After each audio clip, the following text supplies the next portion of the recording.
Good morning, everyone. Happy Friday. Welcome to another edition of PT on Ice. My name is Jason London. I am the endurance athlete division leader, and that means I head up Rehabilitation and Injured Runner Online, Rehabilitation and Injured Runner Live, and of course, Professional Bike Fit certification course. What we're going to be talking about today is neck pain in cyclists and how equipment can play a factor, and this is a great time to be talking about it because we're rolling into spring. Not quite here in Bozeman. We're still in mid-winter here, still snowing quite a bit, but a lot of cyclists have been on the trainer all winter long and are just itching to get outside once the roads melt out.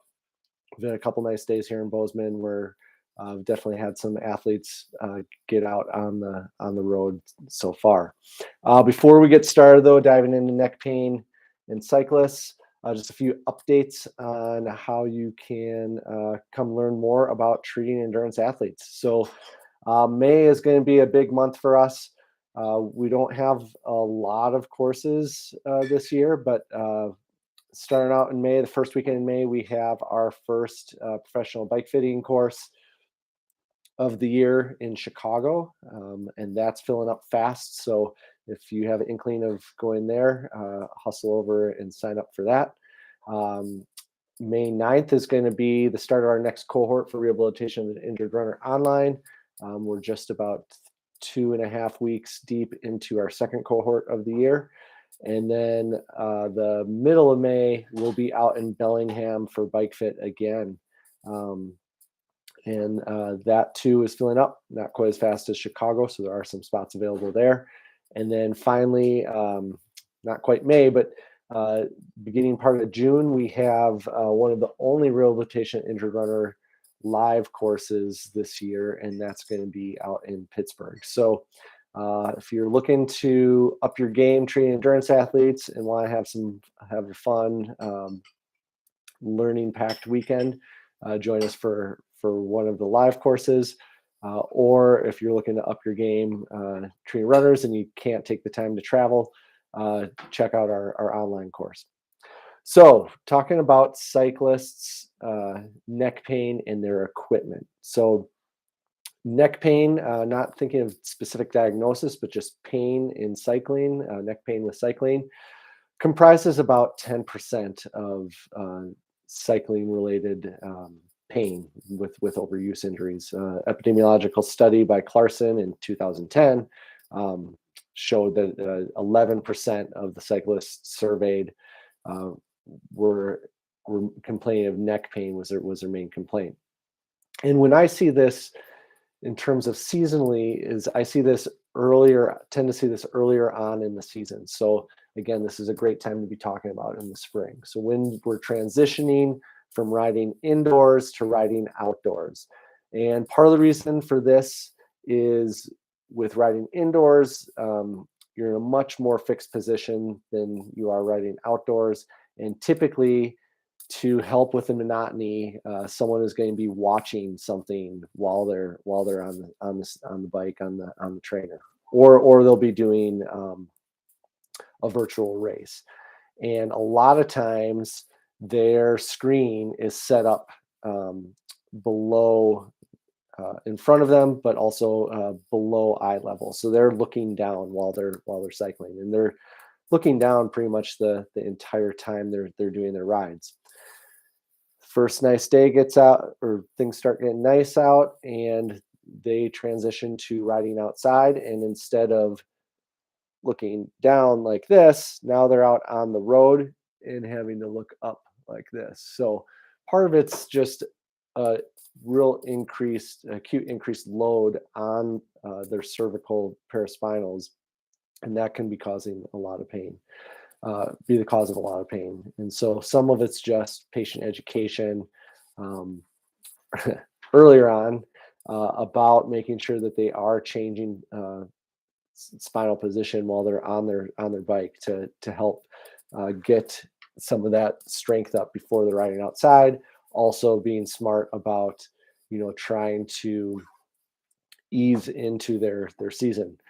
But Typically, we're going to be seeing them after they're already complaining of neck pain. So what are we going to do? There's some tricks we can do with their equipment.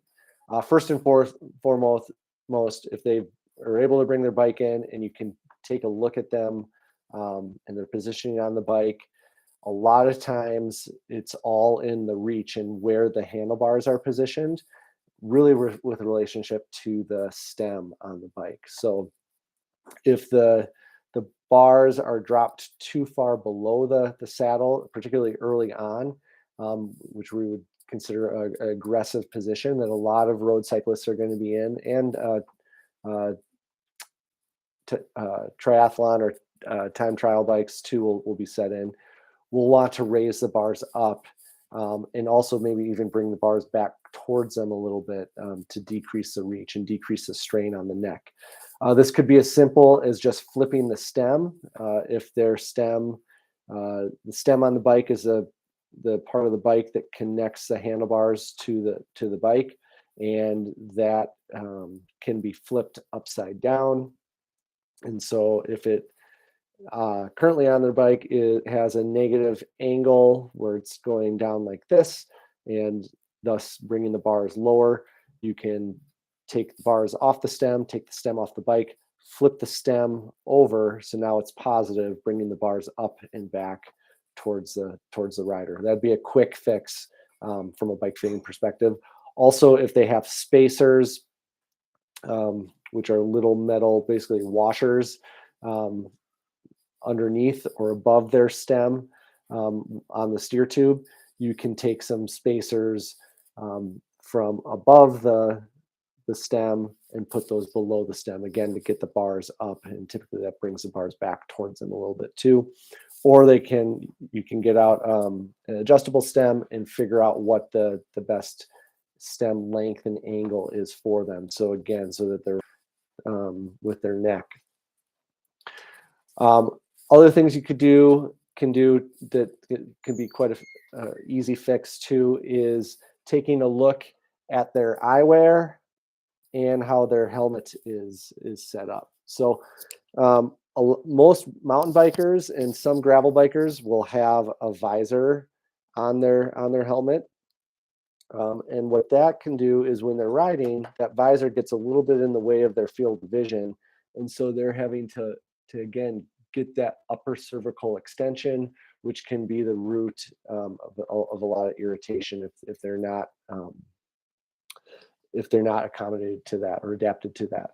And so an easy fix for that is if they do have a visor on their helmet, and this can just be a temporary fix, is just simply take the visor off the helmet, and now they don't have that visor impeding their vision, and they don't have to go into as much of that or upper cervical extension.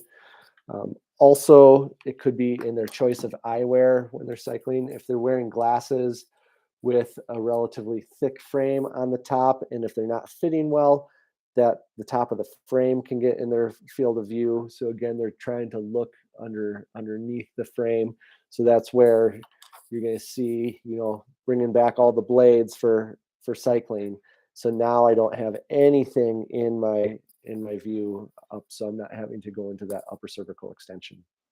So those are just some quick fixes to the equipment for the rider to help with neck pain. Obviously, we're still going to do the things that we do as PTs in the clinic to help address their neck pain.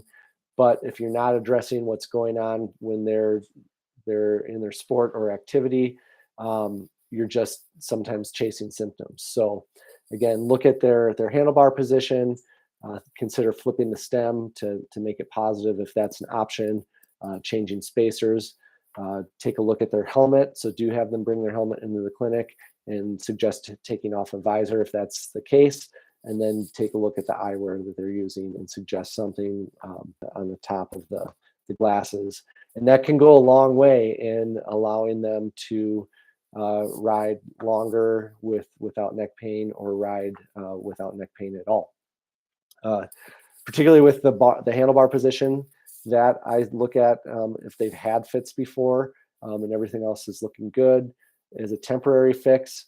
where we do want to get in that more aggressive position as the season progresses. So that's where the importance of having serial bike fits comes in. So, after a few months into the season, or a month into the season, when they're out on the road, getting them to bring their bike back in and readjusting where that handlebar position is. That's all I got for you. I hope everyone has a great weekend, gets outside and does something fun, and we will catch you later. See ya.